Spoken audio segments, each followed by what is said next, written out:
What if the most important photograph in human history was taken by a machine on another planet, entirely by accident?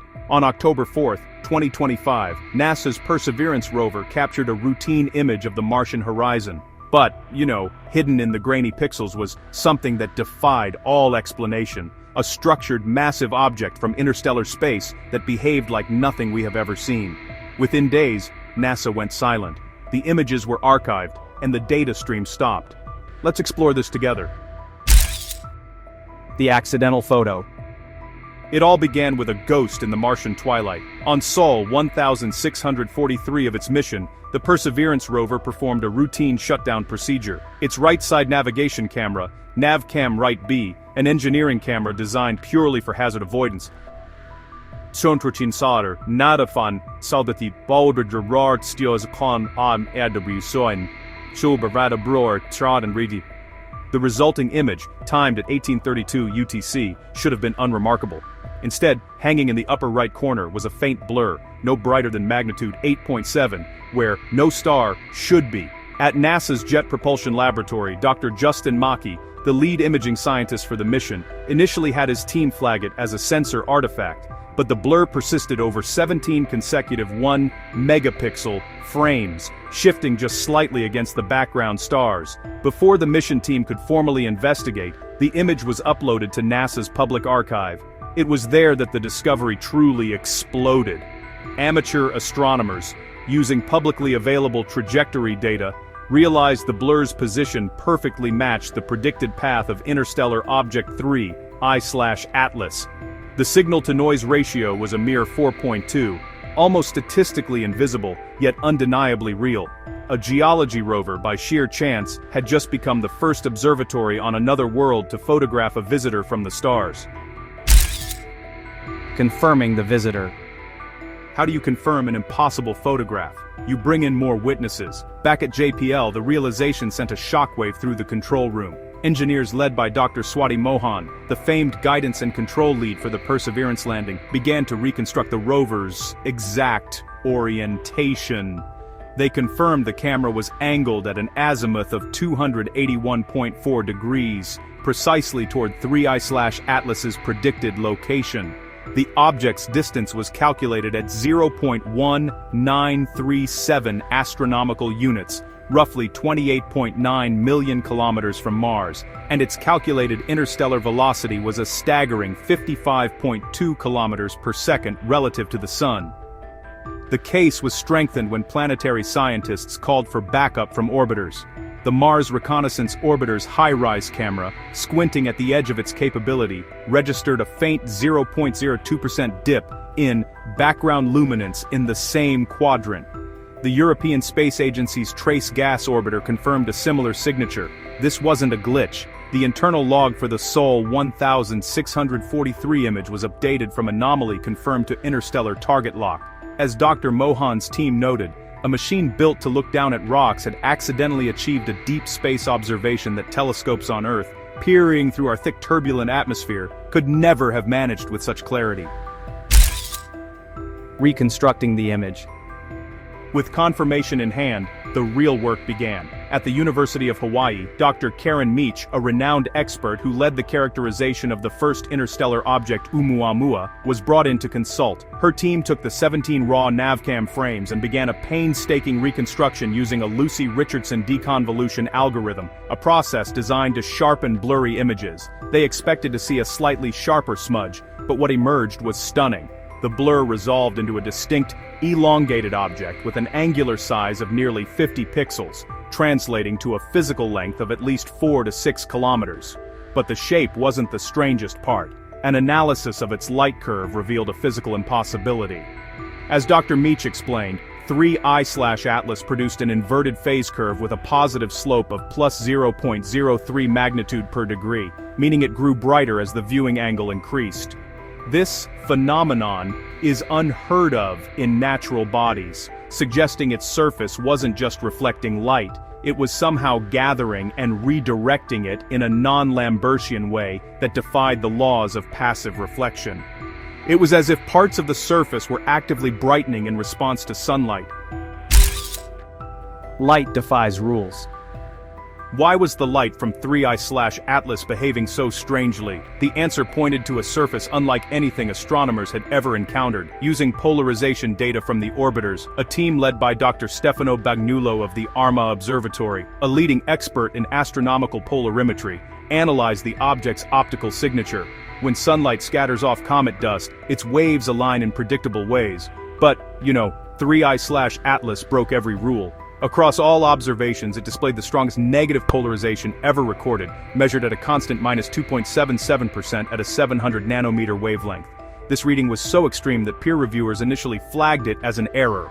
For comparison, the famously unusual comet Hale-Bopp never exceeded a negative polarization of -2%.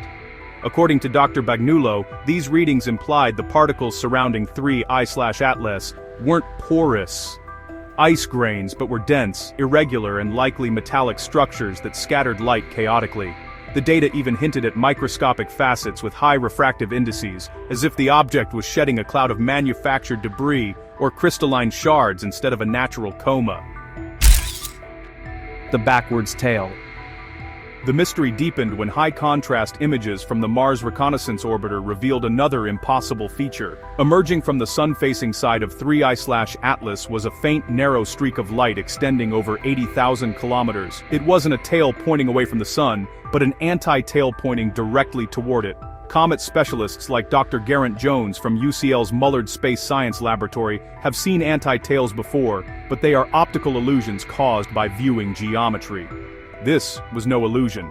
Its stunningly low width-to-length ratio of 1:15 persisted across multiple observations, confirming it as a real physical structure. Spectral analysis showed it was composed of micron-sized silicate and oxidized metal grains with a density of 2.8 grams per cubic centimeter, far too heavy to be pushed by solar wind. This was a collimated beam of matter being actively ejected forward. To achieve this, simulations by Dr. Jones's team showed the nucleus had to be extraordinarily dense and cohesive. 3I/Atlas wasn't a fragile snowball, it was a monolith projecting a beam of matter into the sun.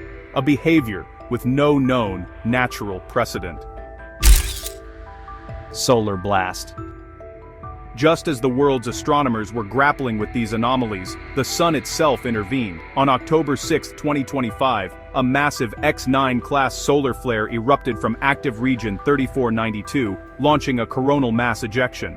Dr. Nicola Fox, head of NASA's Science Mission Directorate and a top heliophysicist, confirmed its trajectory. The plasma cloud, moving at over 1.6 million kilometers per hour, was on a direct collision course with 3I/Atlas. Around the world, observatories saw the object's brightness spike for 6 hours, and then, it vanished. The signal collapsed into silence. The proton flux at Mars jumped to over 1,000 proton flux units, a severe S3 class radiation storm. A CME of this magnitude would have completely disintegrated a normal comet like Ison in 2013. For days, astronomers feared the object had been vaporized, taking its secrets with it. Had humanity's first close look at an interstellar traveler ended with its violent and perhaps predictable destruction at the hands of our own star? The disappearance. For 16 agonizing days, 3I/Atlas was gone. Every scheduled search window from every major observatory came up empty. It was as if the CME had simply erased it from existence. The timing was too perfect to be a coincidence. Then, a single ghostly echo emerged. Buried in the logs from the European Space Agency's solar orbiter, Dr. Daniel Müller, the mission's project scientist, found a non-correlated event, a half-second pulse of polarized light moving opposite the CME's flow. The pulse had a distinct energy signature of 0.2 GeV, too powerful for a simple reflection and possessing a coherence that suggested an artificial origin. Its origin point aligned with the last known vector of 3I/Atlas to within 0.2 degrees. This was the final, fleeting glimpse of the object as it was engulfed, suggesting it hadn't just been hit, it had responded. The photograph from Perseverance on Sol 1643 suddenly took on a new, solemn meaning. It wasn't just the first image of this visitor, it was the last image taken before the sun itself struck it down. Impossible mass. Just when everyone had given up, the tracking programs got a hit. 3i Atlas had survived, but the real shock was that its path hadn't changed at all. Despite being hit by a massive CME and seemingly venting material, its trajectory remained perfectly stable, with a deviation of less than 1/1000th of an arcsecond from its predicted course. At Harvard University, astrophysicist Dr. Avi Loeb, famous for his controversial theories about Oumuamua, argued this was the smoking gun. For an object to withstand that blast and show no recoil, it had to have an astonishing amount of mass. The models all produced the same result. 3i Atlas had to weigh over 33 billion tons, or 3 times 10 to the 16th kilograms. Its calculated density was 7.8 grams per cubic centimeter, the same as solid iron. It possessed the inertia of a small moon. As Dr. Loeb pointed out, this was an astronomical paradox. A body massive enough to ignore the sun, yet delicate enough to shed a trail of dust without being nudged off course. This wasn't just an anomaly, it was a violation of Newtonian mechanics as we apply them to comets. Martian chemistry. As analysts dug deeper, spectral data from the trace gas orbiter delivered another shocking revelation. Faint but unmistakable signatures appeared in the light from its halo iron oxide, silicates, and perchlorates. At Caltech, Dr. Bethany Ailman, a leading expert on Martian mineralogy, initially assumed it was contamination from Mars's atmosphere, but ground-based telescopes soon reported the same pattern. The data showed a deep absorption band at 860 nanometers, the unmistakable, spectral fingerprint of crystalline hematite. After calibration, the object's dust showed a 94% spectral match to the regolith of Jezero crater, where Perseverance itself was driving. The conclusion was unavoidable. The chemistry didn't match an icy body from deep space, it matched the crust of a terrestrial planet. This reframed everything. 3i Atlas was a planetary fragment, a piece of a long-dead Mars-like world from another star system, expelled by some ancient cataclysm and carrying the exact same mineralogy as the world now observing it. Geometric patterns.